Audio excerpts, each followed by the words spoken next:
So my presentation today is about the British Library's major exhibition, which was entitled Harry Potter, A History of Magic. I'm assuming that one or two of you here today might have actually heard of Harry Potter. It formed an incredible opportunity for the British Library to showcase its collections, and as we've already touched on, a real opportunity to engage and entertain and educate our audiences. So I'm going to start with the main headlines of this particular exhibition, just to give you a little bit of a background about what happened. And the image there on the screen shows myself with the other three curators for the exhibition, Alex, Tanya, and Joanna. I have to really underline that any major exhibition of this kind involves the participation of numerous colleagues and people, not just across the British Library, but all the partners who joined together to bring the show to everybody. The exhibition ran for a period of about 4 months, from October 2017 until February 2018. I might come back to this in a moment, but curatorially, we only had 15 months to work on this particular exhibition. The exhibition, in terms of being a success, was hugely successful for the British Library. We sold in excess of 48,000 tickets even before the exhibition had opened. And the thing I suppose I'm most proud of is something that I don't think we'll ever be able to replicate in any other exhibition, but every single session of every single day of the exhibition was sold out. And that in turn led to what I'm describing as the impact of this exhibition. It was so successful that we received numerous requests from around the world to have it transferred. It moved to the New York Historical Society, and it will go to Japan this year. As well as doing the exhibition though, we did a number of other simultaneous activities. We produced 2 exhibition books, one for adults and one for children. The children's book was actually the most popular and best-selling non-fiction children's book in the UK in 2017. We also worked with the BBC on screening a documentary on the making of an exhibition, which also featured a lady named J.K. Rowling. And we also launched a website with Google Arts and Culture, and in the first year of that site, it received 6 million views. And for those of you who might be interested in seeing the exhibition, you can go to the Google Arts and Culture website there, /Harry Potter, A History of Magic. And for us as British Library, that's an amazing opportunity to have a legacy for the exhibition, and people can continue to learn about the subject matter. Of course, any exhibition only has a finite physical lifetime, but increasingly nowadays, you can have a virtual lifetime for your exhibition. So, a couple of things I want to focus on very briefly in this presentation. How did we choose the topic? I have to say, in this particular case, it wasn't solely chosen by the British Library. We worked in consultation with a couple of principal partners. One is named the Blair Partnership. They are the agency who represent J.K. Rowling, and also the book publishers, Bloomsbury, who publish the Harry Potter novels. And they advised us that the focus of the exhibition shouldn't actually be on the books or the characters or the films. So we can talk about how J.K. Rowling actually wrote the stories. So after a period of contemplation, discussion, analysis, we chose as the topic for our exhibition, the history of magic. And that's really because it drew upon the British Library's own rich collections. We have something in excess of 200 million collection items at the British Library, not just books and manuscripts. We hold the National Sound Archive of the United Kingdom, the National Philatelic Collection, National Newspaper Collection. So we had a huge amount of material to draw upon. And we made the focus of our exhibition mythology, tradition, and folklore, because indeed, those are the traditions upon which J.K. Rowling herself drew. And I just want to show you very briefly, that's how the exhibition was arranged. It began with a section about what we described as the journey, but then each room of the exhibition focused on a different subject that if you were to go to Hogwarts school, you would learn one of these topics at school, such as charms or herbology, divination, the care of magical creatures. And finally, there was a section of the exhibition which talked about the past, present and future, looking at how J.K. Rowling wrote the novels. We had many of her own drafts and manuscripts on display, showing how she actually changed the stories as they went along, and looking at the future of the Harry Potter franchise. And here we have just a very brief show that the herbology section, for example, when I mentioned that we drew upon the British Library's collections, this was a really great opportunity for us to put side by side manuscripts and books that maybe had never been displayed in conjunction before. So for the herbology section of the exhibition, we had a little story about the mandrake. And here on the screen, you can see on the left-hand side, an Arabic 14th century manuscript showing that mandrakes are once believed to have two different sexes, the mandrake and what I used to like to call the woman drake. On the right-hand side, we have a 15th century German manuscript, which also shows how mandrakes can be cultivated, and in the middle, a loan from a science museum in London that is in fact a mandrake root, which has been crafted to look like a little man. So audiences, we were asked, and we had this real desire to appeal to as broad a range of people as possible. I really think that it was really important not just to appeal to the Harry Potter fans.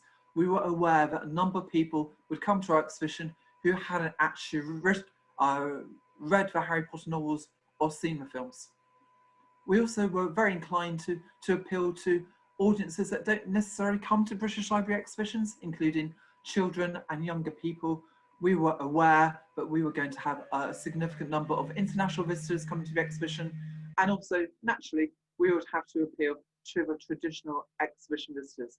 But increasingly, and as I really emphasise, it wasn't an exhibition purely for Harry Potter fanatics alone. As part of the seminar programme, we've been asked to consider the challenges of putting forward an exhibition of this kind. And I like to think of challenges not purely as challenges, but also as opportunities. So I'm going to run through these very quickly. But one challenge was the very short timescale. We only had 15 months to work on this exhibition. As well as the exhibition, we were working on 2 books, BBC documentary, partnership with Google Arts and Culture. It was a considerable amount of time for everybody working on the show, particularly the curators, but especially our exhibition team, our loan team, our conservators, our publishing team, and so forth. A real challenge, I would say, working on an exhibition of this kind was working with a significant number of external partners. And that wasn't necessarily a difficult process, but it just meant that every decision that we made had to be run past a large number of other people. And at times we had made a decision and then 6 weeks later, we were advised that we couldn't do something.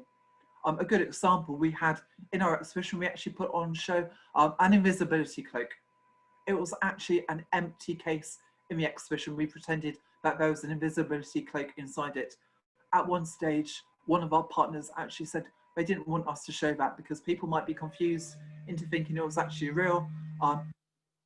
We decided to actually show it instead, but that required, you can imagine how many weeks of meetings we had to show a non-existent object in our exhibition. I'd also say that with such a short run-up, securing the loans was really a very significant challenge. Getting the exhibition design right and really satisfying the audience. For me, satisfying the audience was the most problematical thing, because we know that everything that J.K. Rowling touched at that particular time, the audience absolutely loved. And we have a pressure upon ourselves to do the best possible exhibition that there could ever be, so it appealed to everybody, and especially the Harry Potter fans. I just mentioned there's a challenge of getting the loans in the exhibition. What's changed? The bar has been set high for our future exhibitions.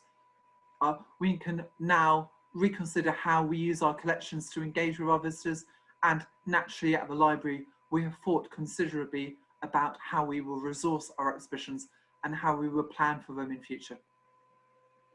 So that's the end of my presentation this morning.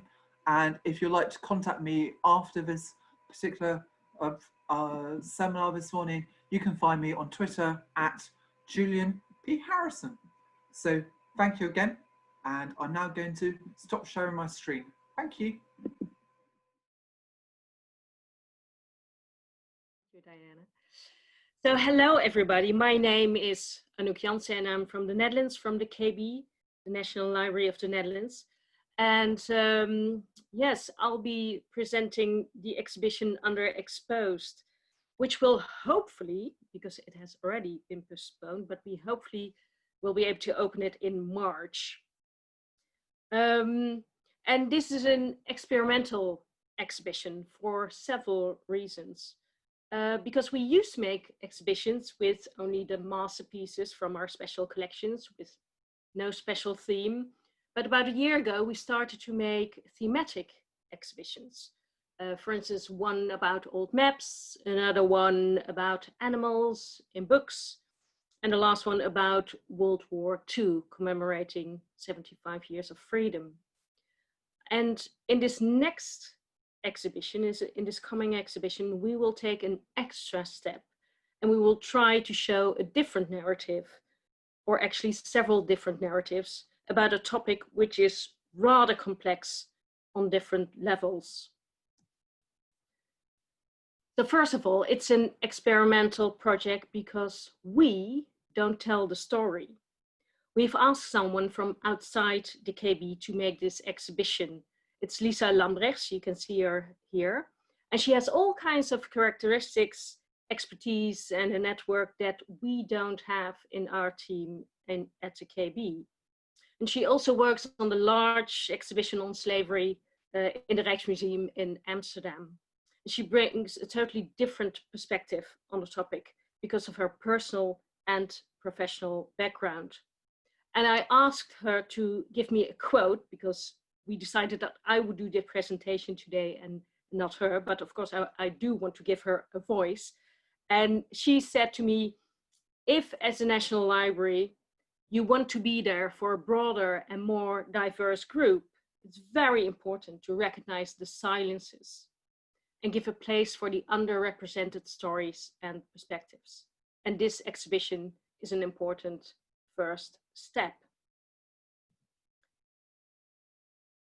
Secondly, why this is an experimental exhibition is because we don't tell the story. We try to shed a multi-perspective view on the topic. We show an anthology of books with an anthology of different voices in the labels. People from outside the KB, historical experts, descendants of enslaved people, an artist, poets. And we don't pretend to tell the story, but we would like to tell different stories, especially the ones which haven't been told very often. And our goal is to show that history has many different perspectives. Finally, we also wanted to make clear that a lot of history isn't to be found in our collection. There are many untold stories, especially the stories of the enslaved. In books, we usually read the stories of the oppressor, but we would also like to give a voice to the intangible heritage of the enslaved. So Lisa decided to make a film with a dancer, a musician, and a poet, showing the intangible heritage of the enslaved people of the island Curaçao. And this film will be played on a large video wall that you can see in the back of the exhibition room. It's huge. And our goal with this film is actually to humanize the ones who used to be dehumanized. So why this topic? Well, obviously it's an important topic on the cultural and social agenda, and it was put on the exhibition agenda in the Netherlands by the Rijksmuseum in Amsterdam several years ago. They decided to make an exhibition like this, which was rather special for a museum like the Rijksmuseum. And many other cultural institutions followed, and we decided to follow along. And actually, all these exhibitions would have been opened right now, but we've decided together with the Rijksmuseum to postpone it. They postponed it until February and we until March. Well, what are the main challenges in an experimental project? There are many. First of all, the topic. It's an urgent topic and it's a very explosive topic. And since Black Lives Matter, it's extra urgent and extra explosive. And many people have an explicit and emotional opinion about it. The second challenge is that we're actually challenging the collection. Some parts of this type of history isn't to be found in paper books. And we try to make the invisible visible, and we try to make the underexposed exposed. As a National Library, you want to be there for everybody, but not everybody's history is in this paper collection. So we look for creative ways to show this history, for instance, by making the film and by showing different voices in the labels which accompany the books in the exhibition. And we will also make an online publication highlighting some of the books in the exhibition together with interviews of the people whose voices are part of the exhibition. Another challenge, not only for this exhibition, but for every narrative exhibition, is our exhibition gallery. As you can see, or probably you don't, but believe me, this is our exhibition gallery. It has 40 showcases, but the 40 showcases can't be moved.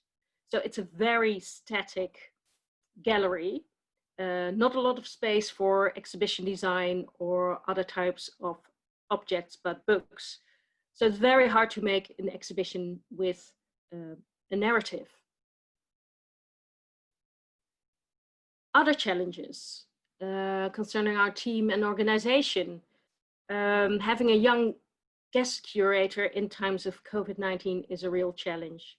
It was quite hard for her to get to know the collection, but also to get to know her colleagues, the experts, which could lead her to the collection. But she has done a wonderful job so far. Another challenge is that we have, as I said, a small team for rather straightforward exhibitions. So actually the expansion of skills and expertise is necessary, but it's not available. So we're really missing a good educator and a good marketeer. And that's has also to do with another challenge, the audience, how to connect the stories in the exhibitions to different audiences, both the audience that will find recognition and the audience that will be confronted with new perspectives. This is a real educational and marketing challenge. So what have we learned so far in preparing this exhibition? And I'm sure we will learn a lot more in the coming months, and especially when it's opened. Well, we learned that we need a team with more expertise and skills. We need a marketeer and an educator, and we will work very hard in the coming months actually to try to make this work. Another thing that we've learned, and which I think is very nice, is that I see that some of our own experts start to look at the collection with a different perspective now, and I think that's wonderful. And last but not least, with a topic like this, we've learned we cannot do this right. We can just do it as carefully as we can. And acting in a hurry isn't wise, so I've learned. So this was my very brief presentation. Thank you so much for listening. When you have more questions, please contact me via this email address or via the chat. And hopefully I will be able to tell you more about the exhibition once it has actually run. I think that would be really wonderful. So thank you.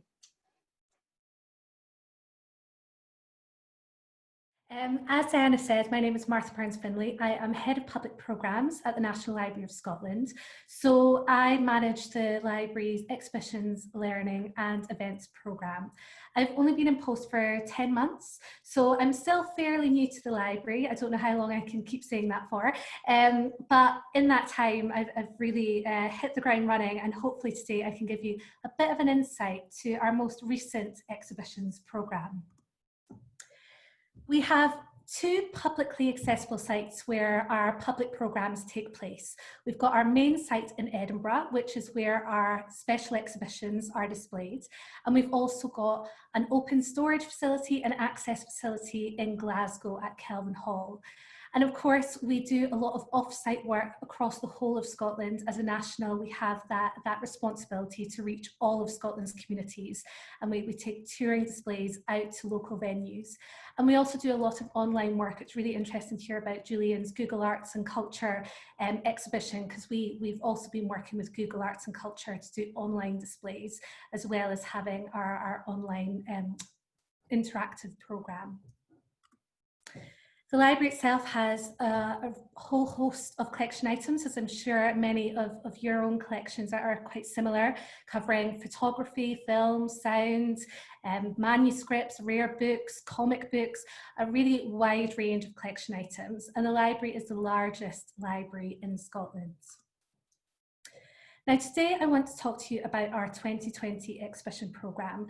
Unfortunately, as I'm sure many of you will have experienced, not all of our planned exhibitions will take place in 2020. But I think what's really interesting about our scheduled exhibition programme for this year was that by chance, all 5 exhibitions that we had planned centred around female histories and female narratives. Now, this wasn't a planned decision. It was one of these things that proposals came through, opportunities emerged, and before you know it, our full programme was centred around female exhibitions. In some ways, I think this is a really good reflection of where the library is at. For many years, we have been soul searching to some extent, really thinking about our responsibility as a publicly funded institution, as a national institution, and reflecting the diversity of people's histories within this country and beyond. And I think as part of those internal discussions that we've been having, there has been a lot of focus on underrepresented stories, underrepresented histories, silences within the collections. And female histories are, of course, part of that picture. So the fact that we found ourselves in 2020 with a full programme of female-centred exhibitions is to some extent a really great reflection of where the library is. Now, I'm not saying that we have it perfect. There's still a lot more work to do, but just a couple of weeks ago, we launched our new 5-year strategy. And in that, we make an explicit commitment to really addressing silences and biases within the collection and reflecting that in a more broader, inclusive way within our public programmes. Now, something that I think is perhaps interesting is that when we realised that this year's programme would be so heavily focused on female histories, there was a question as to whether we might package it up and brand it as the Year of Women. However, we quite quickly backtracked on that. We felt that by packaging it in that way, it othered these narratives. It somehow tokenized them and said, well, 2020 is the Year of Women, but 2021, that's when we'll just go back to being the Year of Men's Histories.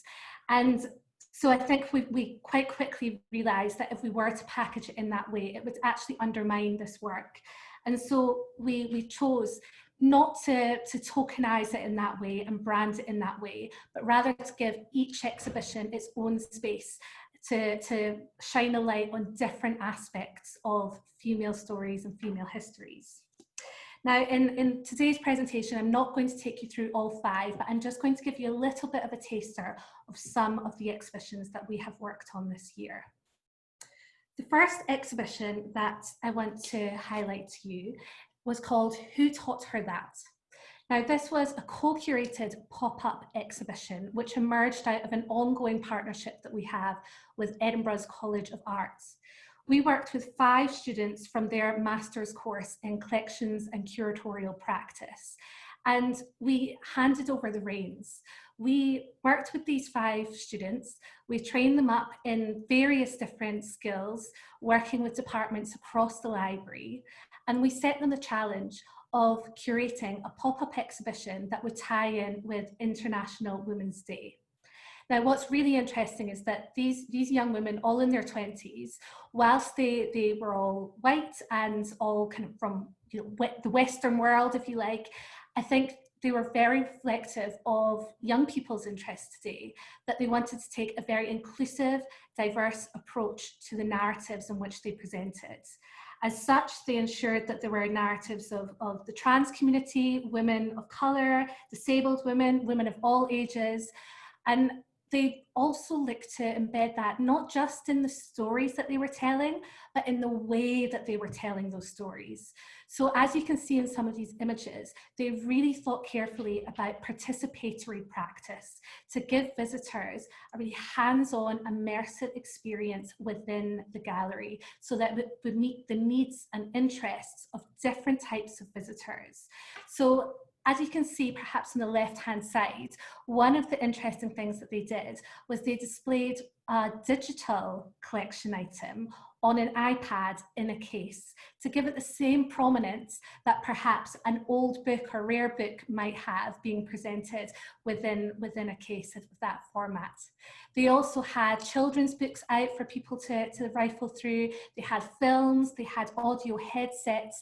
And one of the most engaging part of the exhibition, which you can see in the lower right-hand corner, is they created a conversation space. And over each day of the exhibition, they invited inspiring women to come and sit in the conversation corner and invite visitors to engage in discussion about the themes of the exhibition, and really bringing to life these female stories and narratives and creating a feminist space where women could feel comfortable to talk about their own experiences, not just in past times, but also in the present. And I think what was so successful about this exhibition was that it was a real departure for the library. It was a challenge to give up some of our power. There were some difficult discussions, but because this was an exhibition about the female experience and female advice, who taught her that, it was really centered around female advice. They really centered their whole curatorial practice in a collaborative approach. And ultimately, that is a feminist practice, working in partnership together. So I think that was a really interesting experiment for the library, something that we learned a lot from, and something that we would love to do more of going forwards. The next exhibition, which I want to quickly talk on, is The Special Blood in Which All Our Lives started. Now, this exhibition emerged from a menstruation research network that the library is part of.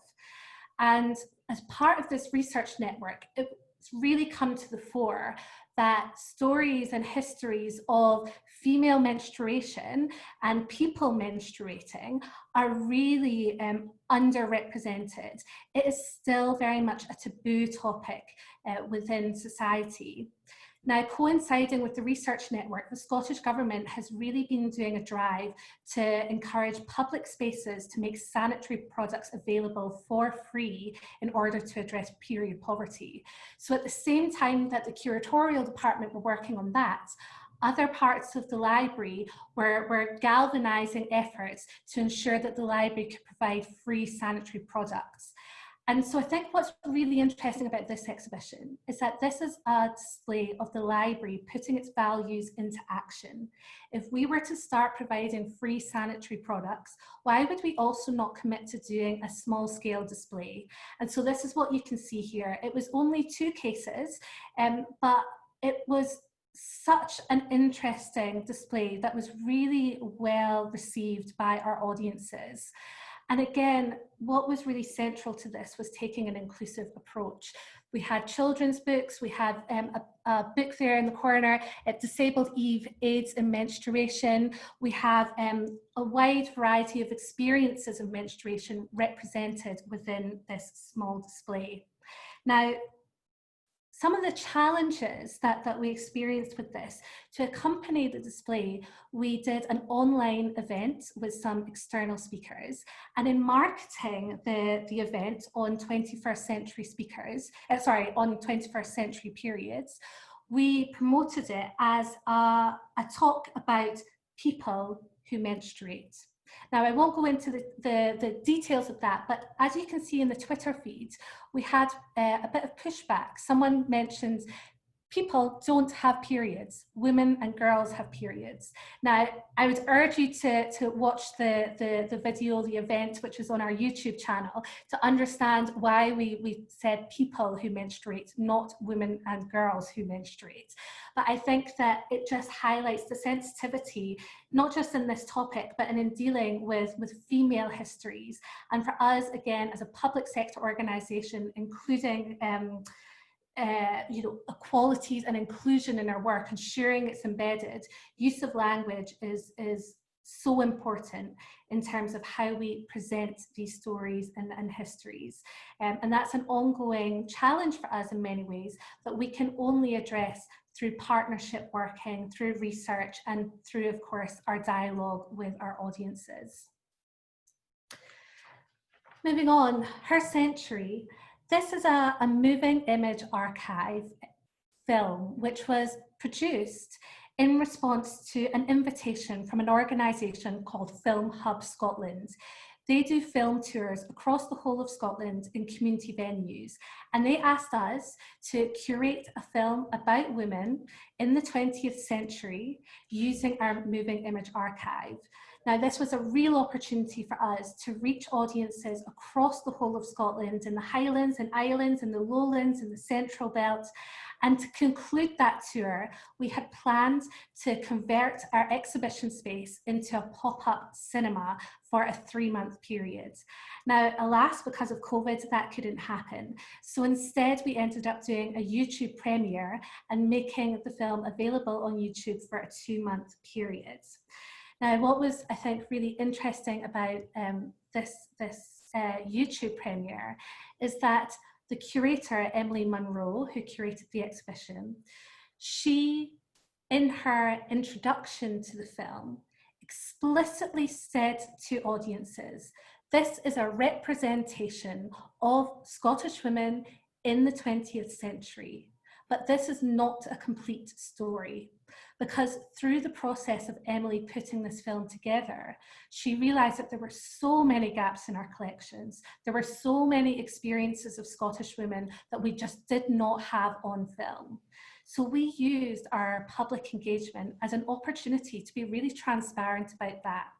And to let people know about our role as a library. We are constantly collecting material, and we recognise that we need to do better, and there are some collections that we really need to start collecting on.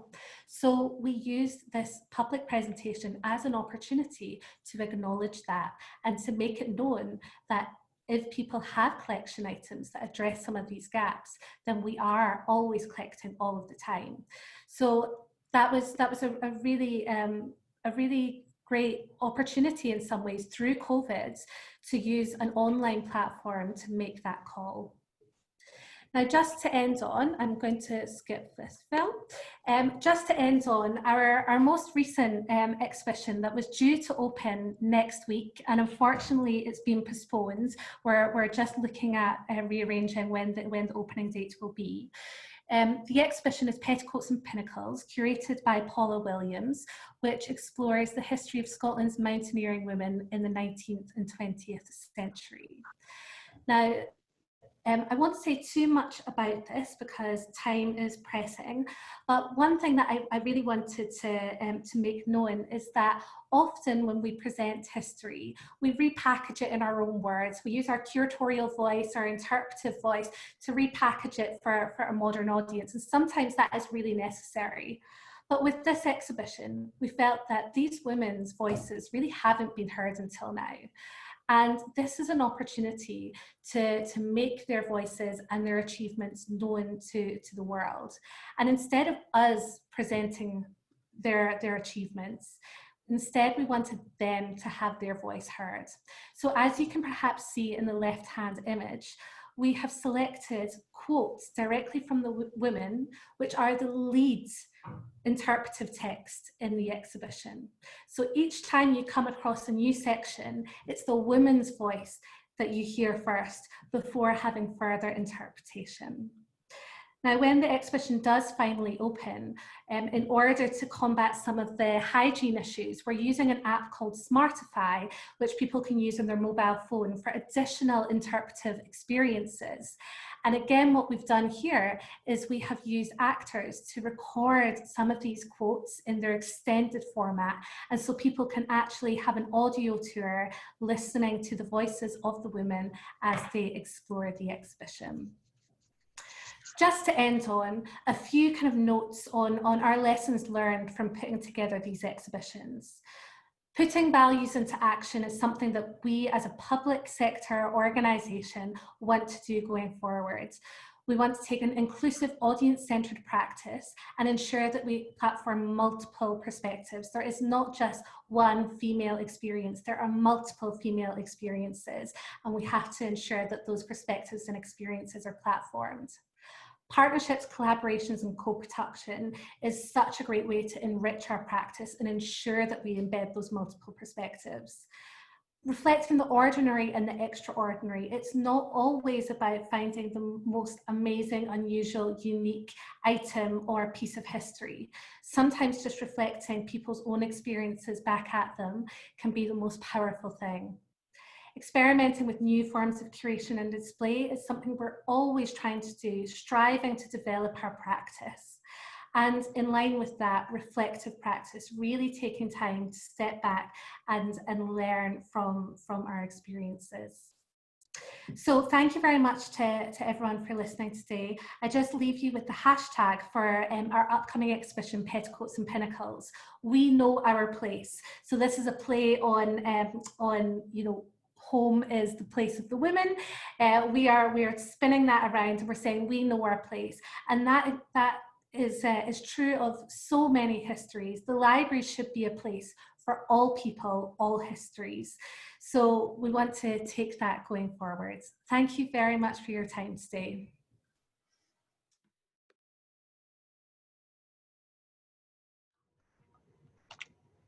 In 2019, the National Library of Latvia celebrated its centenary, and in the year of this very significant anniversary, the library decided to look back and highlight the beginnings of its collection, which are mainly private and public Baltic German libraries that were partly included in the newly established State Library in 1919.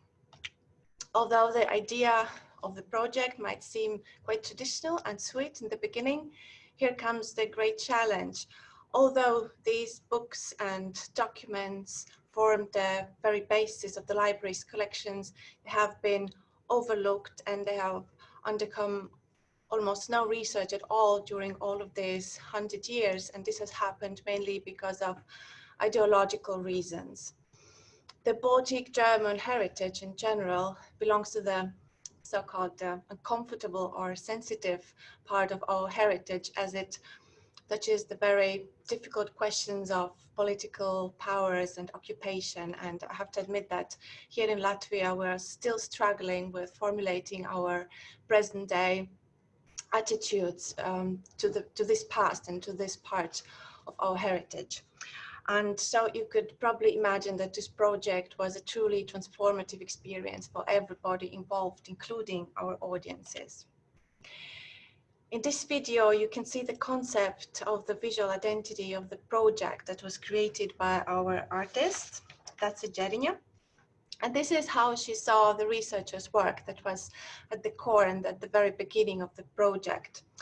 When the historical collections entered the State Library 100 years ago, the different items of them were separated. They were put in different repositories, stored in different shelves, and as they were not valued as historical collections during all those 100 years. They are not catalogued or described as belonging to historical collections in our databases. So what our researcher had to do, she really had to visit the books, the collections where they were, visit them physically, take the books in her arms, open them, and look for special characteristics, special features that indicate them belonging once to one collection. We're talking here about ex libris, signatures, stamps, special book bindings that can become signs of provenance.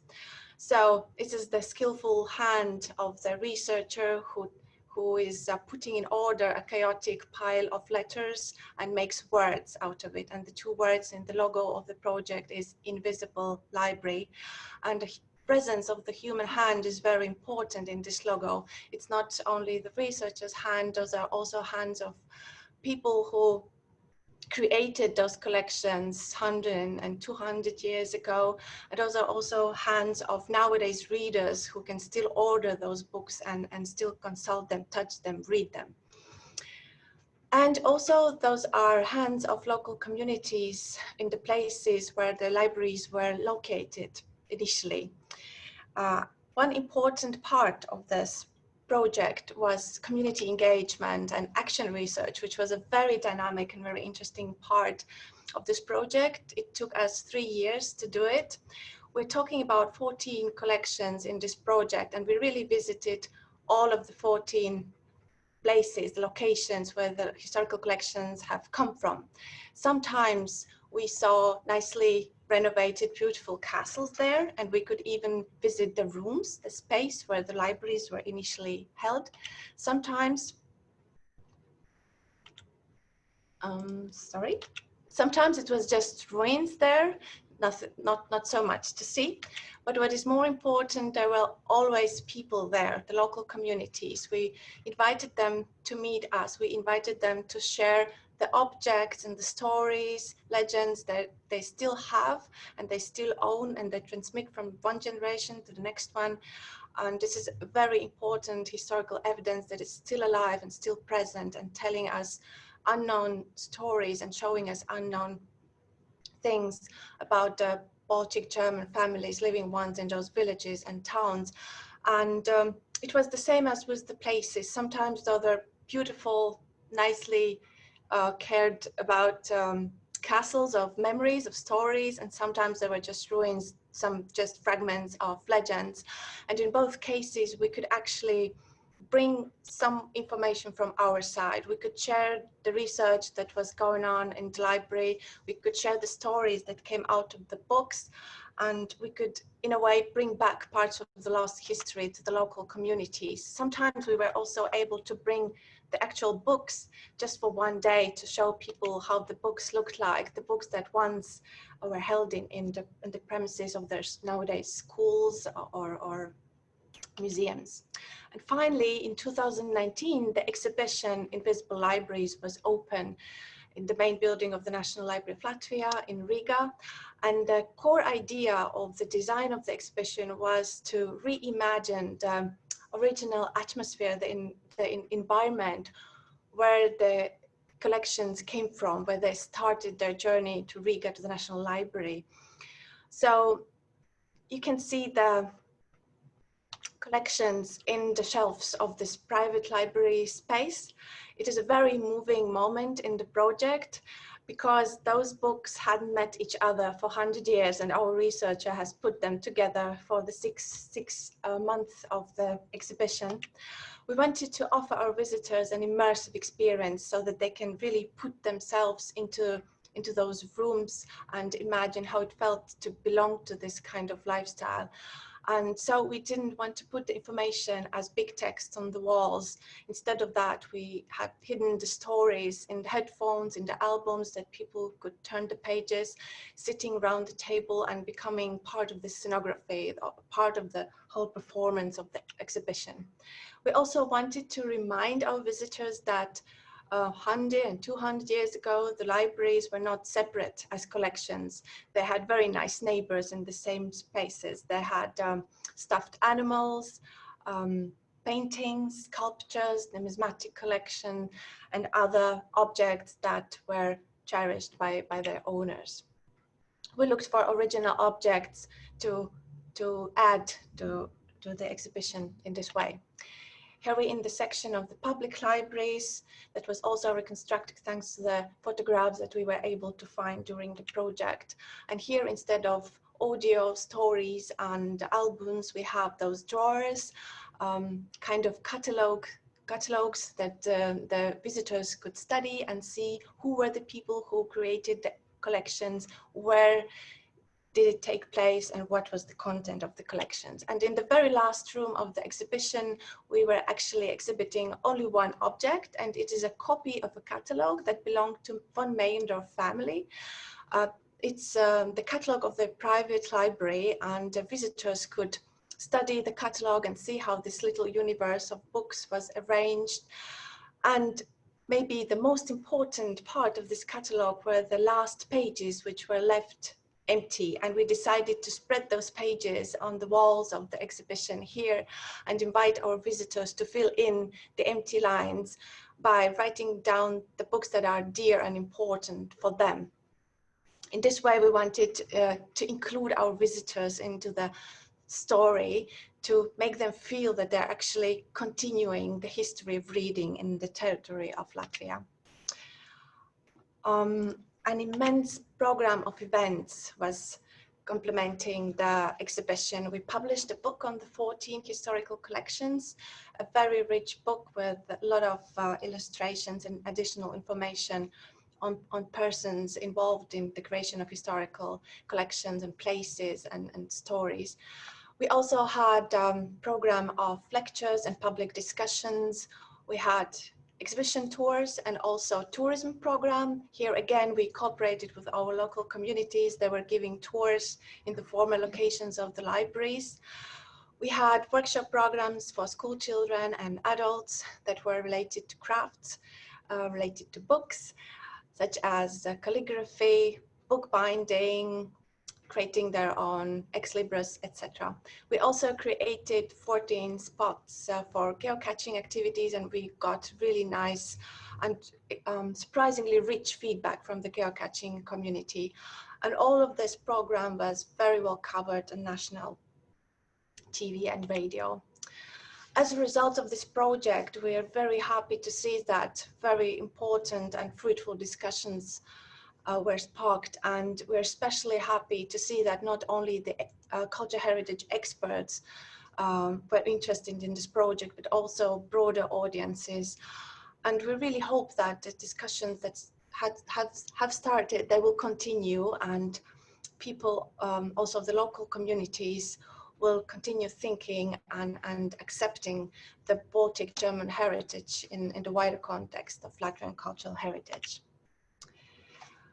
So thank you for your attention, and if there will be any questions that won't be answered during the webinar, I invite you to contact me via this email. Thank you.